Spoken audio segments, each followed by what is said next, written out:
Halo sobat semuanya, jumpa lagi bersama saya Tony Kristanto, masih dari Bumi Mojopahit Channel, Mojokerto.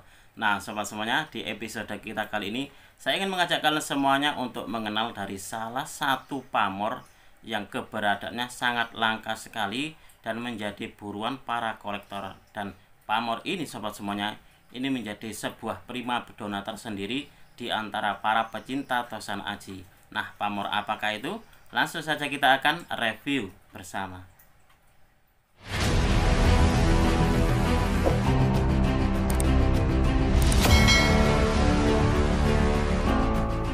Nah sobat semuanya, kemarin itu saya mendapatkan sebuah pusaka. Jadi saya waktu itu melihat teman saya itu memiliki sebuah pusaka dengan pamor yang saya cari ini. Saya waktu itu, wah ini kayaknya ini harus dimahari nih. Karena apa? Karena juga untuk pertama adalah saya memang mencarinya, yang kedua memang untuk dipakai sebagai sebuah belajar bersama di channel ini. Nah coba kalian amati nih. Ini saya dapatkan dari rekan saya yang ada, kalau nggak salah kemarin dari mana ya, daerah Jogja kalau nggak salah. Nah, ini beliau seorang, kalau boleh dibilang seorang yang ya terpandang gitu seperti itu, dan juga boleh dikatakan juga sebagai seorang yang senior dalam Tosan Aji. Nah ini sobat semuanya, ini adalah penampakan dari warangkanya. Coba kalian amati, kalau di sini untuk dadernya sendiri ini dadernya kerawangan ya. Ini jadi ini tembus ini sobat semuanya. Nah, lalu pamor apakah yang saya maksud tadi? Banyak diburu oleh para kolektor dan juga menjadi prima dona tersendiri di antara para pecinta Tosan Aji. Nah, coba langsung saja kita akan buka ini pamornya seperti apa.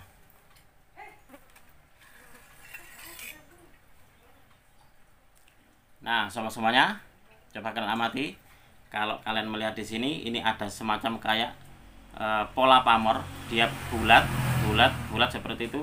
Tapi ada semacam kayak benangnya. Jadi ada semacam kayak benang penyambungnya gitu. Nah ini adalah di dalam babakan Tosan Aji, ini namanya adalah pamor melati rinonje. Nah ini adalah pamor melati rinonje sobat semuanya. Dan ini untuk pamornya sendiri, ini boleh dibilang ini adalah salah satu pamor primadona dalam para pecinta Tosan Aji. Nah ini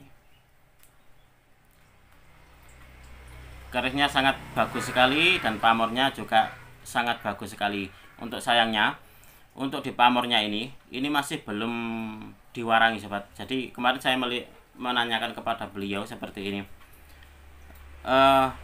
Kang, kalau untuk di garisnya apakah itu sepuh? Saya bilang seperti itu.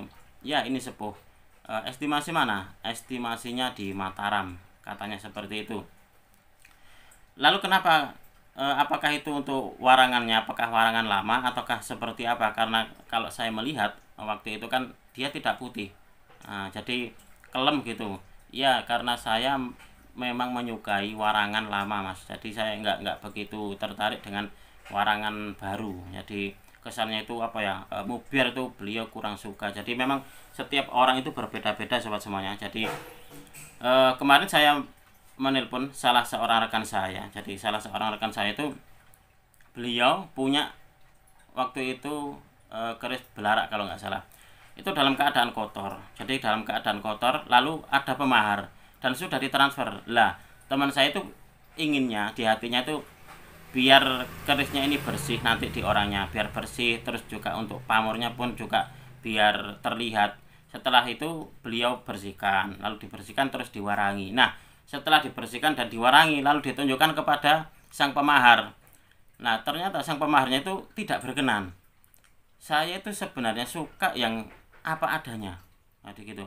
Saya kalau pamor yang mubiar-mubiar gitu kurang begitu suka mas, katanya gitu. Jadi saya sukanya itu yang apa ya, boleh dikatakan itu yang tidak mubiar pamornya. Jadi nggak bersih terus kena minyak, itu nggak apa-apa bagi saya seperti itu. Nah setiap orang itu ternyata memang berbeda-beda. Akhirnya rekan saya itu mau nggak mau ya akhirnya ini mas dibatalkan karena beliaunya nggak suka yang pamor ini, pamor ngebiar gitu, nggak begitu suka. Jadi sukanya itu yang udah apa adanya begitu. Jadi biarkan itu kena minyak lalu juga terlihat kusam nggak apa-apa. Yang penting itu saya sukanya memang seperti itu. Nah itu, jadi setiap orang itu memang berbeda-beda sobat semuanya. Dan ini kemarin waktu saya tanyakan kepada beliau, memang ini sengaja tidak diwarangi, jadi dibiarkan apa adanya seperti ini. Nah, lalu yang kedua sahabat semuanya, saya juga ingin mengajak kalian semuanya untuk bijak di dalam bermain atau menggeluti dunia tosan aji. Jadi setiap orang itu berbeda-beda loh ya di dalam menangguhkan pusaka, tergantung dari disiplin ilmunya masing-masing. Jadi seperti itu. Ini pun juga kemarin beliau bilangnya, ini sepuh mas, ini sepuh era Mataram. Saya sangat respect, saya sangat hormat sekali kepada beliau, karena saya melihat dia kayaknya memang orang terpandang juga. Lalu juga dia, kalau saya boleh katakan, dia orang yang apa ya, boleh dikatakan tuh senior lah di dalam tosan aji. Setelah ini tadi saya buka untuk di paketnya, saya kok masih ini ya, masih 90, bisa dikatakan 97% sepuh, tapi saya masih belum ngeh gitu, saya masih belum klik kalau ini garis sepuh. Tapi nggak apa-apa, karena meskipun garis baru pun ya, ini juga garapnya garap bagus sobat, garapnya garap alusan. Ini adalah meskipun seumpama ini garis baru, ini garisnya adalah garis yang berkualitas. Coba nanti kita akan melihat kira-kira yang kita bahas di sini kan bukan di tangguhnya, tapi yang akan kita bahas di sini adalah tentang tuah atau filosofi dari pamor melati rinonce. Saya akan membalik kameranya, kita akan melihat di buku pamor dan juga di buku ensiklopedia Kris tentang filosofi tuah dari pamor melati rinonce. Nah sobat semuanya, coba sebelum kita buka, kita melihat tentang pamornya, coba kita amati dulu nih, kita nikmati dulu tentang warangkanya ini, di warangkanya ini. Nah ini kalau kalian melihat, ini warangkanya ini tembus ini kerawangan untuk di dedernya ini sobat. Nah terlihat nggak ya? Nah itu, nah gitu. Lalu untuk di warangkanya pun juga sebenarnya ini warangka bagus ini sobat semuanya. Kalau boleh saya bilang, ini untuk di mendaknya ini kayaknya ini perak ini ya, estimasi perak ini. Kemarin beliau itu menunjukkan kepada saya, jadi pusakanya itu dikeluarkan satu persatu gitu ya, dimaharkan satu persatu.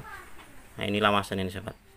Dan untuk pusakanya sendiri kayaknya itu pusaka rawatan gitu, jadi bagus-bagus banget gitu pusakanya. Nah kemarin yang saya pilih adalah pusaka ini sobat semuanya. Saya memilihnya di pamornya, pamor melati rinonce. Nah ini sobat. Nah ini waktu beliau bilangnya adalah untuk di kerisnya ini keris sepuh ini sobat semuanya. Jadi sepuh estimasinya Mataram. Tapi setelah ini datang ke rumah saya, jadi setelah saya buka paketnya, saya kok kurang ngeh kalau ini keris sepuh ya. Kalau lawasan, kamardikan lawasan mungkin iya, tapi kalau ini masuk di sepuh kayaknya ini masih belum, kalau untuk pribadi saya. Nah coba kalian amati, ini lebih enaknya apa di ini ya, diwarangi ya, biar terlihat gitu. Ini garap bahannya, ini garap bagus ini sahabat semuanya. Jadi meskipun andai saja ini memang barang kamardikan, ini menjadi sebuah keris yang garapnya lumayan bagus. Coba kalian amati, dan ini juga untuk penempatan pamornya pun juga ini rapi banget. Nah, ini adalah pamor melati rinonce sobat, bagus banget. Oke, kita akan melihat nih di buku pamor tentang melati rinonce. Nah coba melati rinonce ini gambarnya ini sobat semuanya, bentuknya mirip pamorante, tetapi umumnya bulatannya lebih kecil dan tidak berlubang. Bulatan itu berupa pusaran-pusaran mirip dengan pamor udan mas, tetapi agak lebih besar sedikit. Tuahnya ini mencari jalan rezeki dan menumpuk kekayaan. Untuk pergaulan juga baik, dan pamor ini tidak memilih dan bisa digunakan oleh siapa saja. Nah itulah sobat semuanya, saya tadi bilang kepada kalian bahwasanya pamor melati rinonce ini banyak sekali yang mencari. Ini adalah pamor, salah satu pamor primadona seperti halnya pamor udan mas. Jadi memang untuk tuahnya dari pamor melati rinonce ini adalah untuk jalan rezeki atau juga untuk menumpuk kekayaan. Ini adalah keterangan di buku pamor. Coba kita akan melihatnya nih di buku ensiklopedia keris sobat semuanya. Keterangannya seperti apa? Nah, ini melati rinunci atau melati rinenteng adalah ini salah satu motif pamor yang bentuk gambarnya mirip dengan bunga melati yang diuntai dengan benang. Nah, apa ya? Kalau di dalam bahasa Jawa itu memang namanya diuntai dengan benang itu namanya adalah dirunci atau rinunci gitu.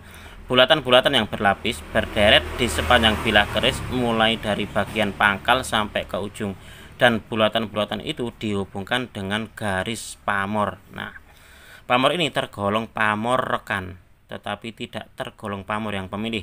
Dapat cocok dimiliki oleh atau dipakai oleh siapa saja.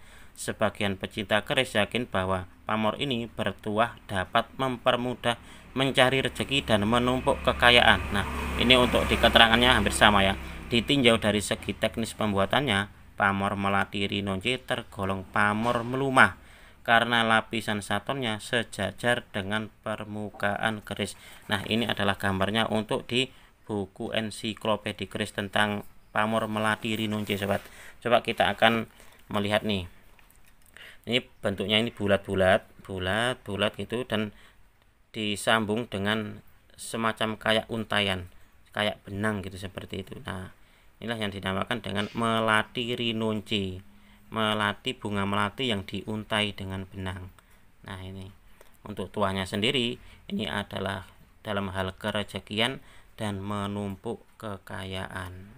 Nah, itu sobat semuanya, itu adalah pengetahuan tentang filosofi tuah dari pamor melati rinunci.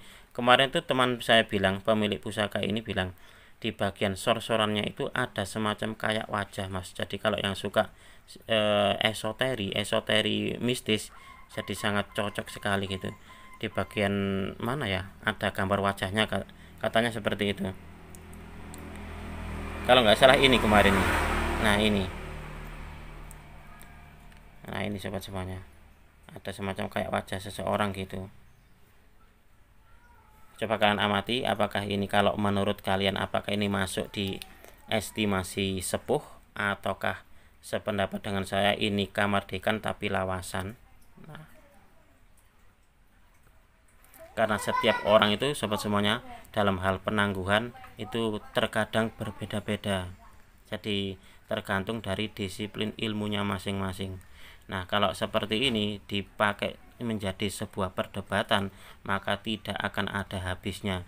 Karena dari masing-masing orang itu pasti punya alibi sendiri-sendiri, punya alasan tersendiri. Jadi setiap orang memiliki alasan sendiri-sendiri dalam menangguhkan pusakanya. Oh, ini sepuh, lalu yang satunya lagi, oh ini enggak sepuh, ini kamardikan lawasan. Nah, kalau dipertemukan akhirnya nanti adanya adalah bertengkar atau sakit hati. Jadi seperti itu. Jadi leluhur kita dalam berpesan kepada kita para pecinta tosan aji, hendaknya kita menjauhi yang namanya perdebatan dalam hal penangguhan pusaka. Kalau memang kalian sudah srek, suka, udah nggak apa-apa, dimahari saja, entah itu kerisnya baru ataupun kerisnya sepuh, itu tergantung selera. Kalau saya meskipun baru ataupun sepuh, yang penting hati saya srek, yang penting hati saya suka, sudah nggak ada masalah antara sepuh dan juga kamardikan. Kalau saya seperti itu semuanya. Karena yang kamardikan pun itu sebenarnya juga banyak sekali yang menjadi sebuah pusaka ageman. Itu ada juga loh yang seperti itu. Dan pusaka kamardikan pun juga banyak yang maharnya itu melebihi pusaka-pusaka sepuh. Banyak juga keris-keris kamardikan itu yang berharga atau bermahar mahal. Karena apa? Karena yang satu adalah dari bahannya. Kalau kualitas bahannya bagus itu juga mempengaruhi, lalu juga dari garapnya, garap kerapiannya itu pun juga bisa mempengaruhi dari harga sebuah pusaka. Nah, seperti itu sobat. Coba kita akan melihat nih. Ini untuk di bagian PSI-nya ini.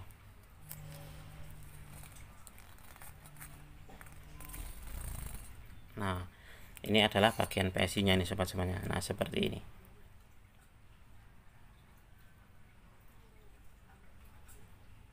Silahkan kalau kalian ada yang punya pendapat, wah itu masuk di sepuh Mas, silahkan.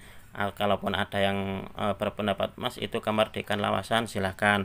Kalaupun ada yang berpendapat Mas itu sudah kemerdekaan, oke silahkan. Di sini intinya adalah bebas berpendapat asalkan sopan. Karena apa? Karena di sini sobat semuanya kita intinya adalah sama-sama belajar. Nah, ini di bagian hubungannya, hubungan gonjonya keren sekali ini sobat semuanya. Ternyata ini memang kalau boleh saya bilang ini kerisnya memang keris berkualitas. Garapnya ini garap berkualitas, bagus banget ini. Dan ini layak untuk menjadi sebuah koleksi ini. Nah, ini mungkin kalau diwarangi jadi tambah ngebiar ini ya.